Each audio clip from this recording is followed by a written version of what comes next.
Love जिहाद, land जिहाद नंतर आता दूध जिहादची चर्चा. जामखेड प्रकरणाने खळबळ, स्थानिक गुन्हे शाखेची तत्परता, दमदार कारवाईत बनावट दूध रॅकेट्सचा भांडाफोड.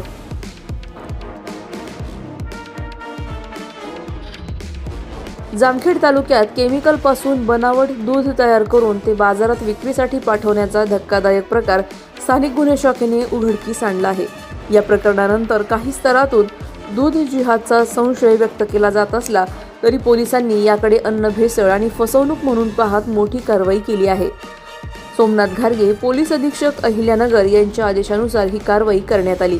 पोलीस निरीक्षक किरणकुमार कबाडी यांच्या नेतृत्वाखाली जामखेड पोलीस स्टेशन हद्दीत फकराबाद येथील दूध संकलन केंद्रावर छापा टाकण्यात आला. छाप्यात 1198 लिटर परफिन ऑइल, 300 किलो पावडर आणि 320 लिटर बनावट दूध जप्त करण्यात आले. या केमिकलपासून मोठ्या प्रमाणात दूध तयार होऊ शकत असल्याची माहिती समोर आली आहे. अन्न सुरक्षा अधिकाऱ्यांनी हे दूध मानवी आरोग्यास घातक असल्याचे स्पष्ट केले. या प्रकरणी समीर कमरुद्दीन शेख, आफताब कलीम शेख आणि रामदास नवनाथ उबाळे यांना अटक करण्यात आली असून एकूण 17,32,816 रुपयांचा मुद्देमाल जप्त करण्यात आला आहे.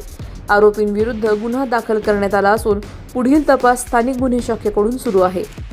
प्रतिनिधी स्वामी गोसावी, न्यूज 24 घडामोडी, अहिल्यानगर. अशाच बातम्यांचा आढावा घेण्यासाठी आजच आपल्या YouTube चॅनलला सबस्क्राईब करा. बातमी आवडल्यास लाईक करा आणि इतरांपर्यंत शेअर करा.